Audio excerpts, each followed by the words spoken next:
Hello, नमस्ते. कसे आहात सगळे? छान ना? मी पण एकदम मस्त आहे.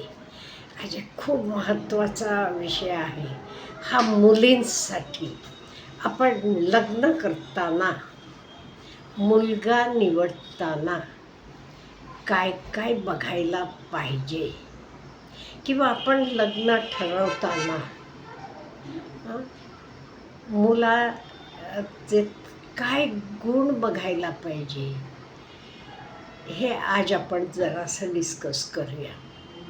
हल्ली आपण बघतो कितीतरी लग्न होतात, मग लगेच मोडतात. त्याला काय कारणं आहेत? जरासं लग्न करायचे आधी आपण ह्या सगळ्या गोष्टी निरीक्षण करत नाही.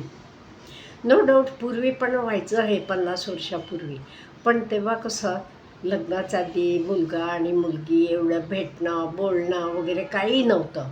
पण आता तुम्ही एकमेकांना भेटता, एकमेकांशी बोलता, त्यामुळे तुम्ही ह्या गोष्टी चेक करू शकता. पहिली गोष्ट म्हणजे आपल्याला मुलगा काही मिळवतो का, हे सगळं बघायला पाहिजे. त्याच्याकडे काय गुण आहेत, कमी मिळवू देत काय येऊ देत, त्याचे प्लस पॉईंट्स काय आहे, तो हार्डवर्किंग आहे का नाही. ते कित्येक वेळेला आईवडील काय करतात माहीत आहे का, मुलाचं मुलाचं म्हणजे आईवडिलांचं असते. बंगला असू देत, संपत्ती असू दे, त्यांची फॅक्टरी आहे, तर सगळं कोणाचं असते? मुलाच्या वडिलांचं असते, आईचं असते. ॲक्च्युअल मुलगा काय करतोय, त्याचे गुण काय आहेत, हे काही बघत नाही. नो डाऊट मुलगा BMW गाडी घेऊन फिरत असेल, पण ती गाडी घेण्याची त्याची ॲक्च्युअल लायकी आहे का, का वडिलांचं आहे म्हणून तो हे सगळं करतो, हे जरा निरीक्षण करायला पाहिजे. नाही ते काय होते, एखाद वेळेस वडिलांचा बिझनेस असेल, काही असेल, त्याला काही उतरती कळा आली की तुम्हाला पण सगळं सोसावं लागते. त्यामुळे मुलाचे गुण आधी बघायला पाहिजे. हे फर्स्ट पॉईंट. म्हणजे फक्त त्याचं घर तर हे सगळं बघायचं. एकदा तरी मी ऐकले, पण माझी मैत्रीण सांगत होती, तिचे मुलीला दाखवायला गेले होते. अहो केवढा बंगला, आईच्या अंगावर केवढं सोनं होतं. मग मी म्हटलं मुलाची मिळकत काय, मुलगा काय करतोय तर तुम्ही नीट बघितलात का? तर बघणं महत्त्वाचं आहे. आणि दुसरी गोष्ट म्हणजे काही मुलं अशी असतात बघा, त्यांना आपण बॅड बॉईज म्हणू, नुसता हिंडणं फिरणं आताच करते, त्यांना काही जबाबदारी घेऊन करणं येत नाही. एक टाईपचं कलंकित व्यक्तिमत्व असते. या मुलांना पण नाही म्हणायचं, मग तो किती सुंदर असू देत, किती श्रीमंत असू देत, काही असू देत. तिसरं म्हणजे जे मुलाला सपोर्टिंग फॅमिली नाही आहे, किंवा आहेत त्याला सगळे आई वडील भाऊ बहीण सगळे आहेत, पण कोणाशी त्याचं पटत नाही, कोणाशी पटत नाही, सगळ्यांशी भांडायचं, सगळ्यांशी करायचं, म्हणजे अनसपोर्टिव्ह म्हणे मी. म्हणजे वेळेला त्याला कोणी त्याचे पाठीशी उभा राहणार नसते. अशा मुलाशी पण शक्यतो लग्न करायचं नाही. एखाद वेळेस तुमचं पटलं, बाबा काही होऊ देत, आपण दोघं उभा राहू, आपण काय तर सगळं करू, अशी तुमची पण इच्छा असली की तुम्ही करू शकता, नाही म्हणत नाही मी. पण काय होते, सपोर्टिव्ह फॅमिली, सपोर्टिव्ह पीपल असले का नाही, हे खूप सोपं जाते करायला. त्याची सपोर्टिंग नाही कोणी म्हटलं की, सपोर्टिंग असलेले 4 वर्षानं करतील, तर तुम्हाला करायला 10-15 वर्ष लागतात. त्यामुळे गुड सपोर्टिव्ह फॅमिली आहे का, त्याचे संबंध सगळ्यांबरोबर कसे आहेत, हे सगळं जरा तपासा. पुढचं एखाद्या मुलाचं व्यक्तिमत्व अगदी इनसेक्युअर असते. इनसेक्युअर म्हणजे काय?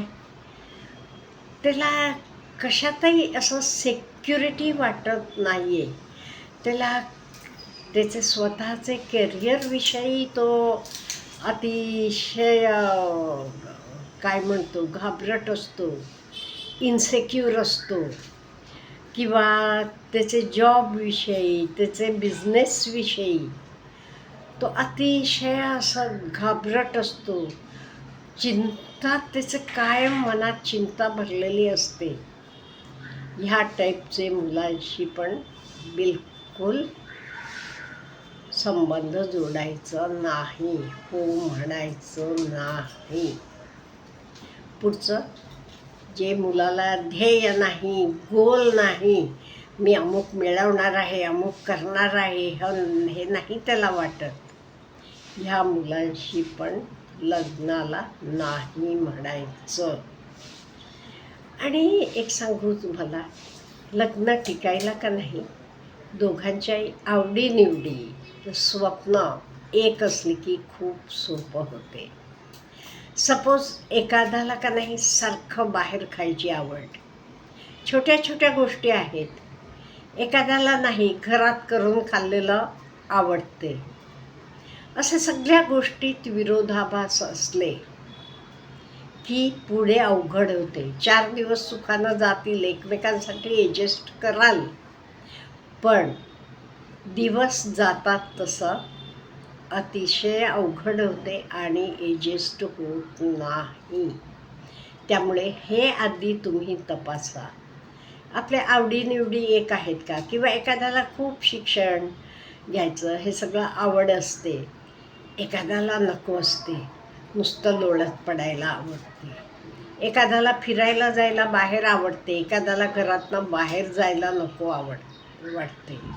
त्यामुळे हे सगळं जरासं आधी तपासून बघायला पाहिजे का, म्हणजे शेवटी मॅच, एकमेकांना मॅच झालो का नाही. दोघांच्याही आवडीनिवडी सारख्या असल्या म्हणजे 100% मॅच होत नाही आहे कोणी, पण थोडंफार 50%पेक्षा जास्त मॅच होत असलं तरी आयुष्य सोपं जाते. पुढचं महत्त्वाचं म्हणजे, मुलगा व्यसनी असला, कुठलाही व्यसन त्याला असू दे, ड्रिंकिंग, स्मोकिंग, किंवा हल्ली असतात की बरीच सगळं, तसली काही व्यसनं असली तरी हो म्हणू नका. आधी तो म्हणेल नाही नाही, लग्न झाल्यावर मी सगळं सोडतो. नाही, असं होत नाही. एकदा म्हणाला तरी लग्न झाल्यावर सुटत नाही. 1-2 दिवस सुटेल, पण नंतर परत सेम चालू होते. त्यामुळे हे आधी तुम्ही तपासायला पाहिजे. आता तुम्ही म्हणाल कसं तपासायचं ही व्यसनं वगैरे? अहो, त्याचे मित्र कोण आहेत बघा. तो संध्याकाळी म्हणा किंवा असं वेगवेगळे वेळेला फोन करून बघा. तो कुठे आहे हे करा. तुमचे जवळचे वडिलांना, भावाला जरा बघून यायला सांगा, कळतेच की आपोआप. किंवा असं बोलताना त्याच्याशी बोला, काल तू कुठे होतास ह्या वेळेला, अमुक किंवा अमुक वेळेला आपण जाऊया का वगैरे बोलला की कळते का. म्हणजे हल्ली लग्नाच्या आधी भरपूर वेळेला मुलं मुली भेटतात, हिंडतात, फिरतात.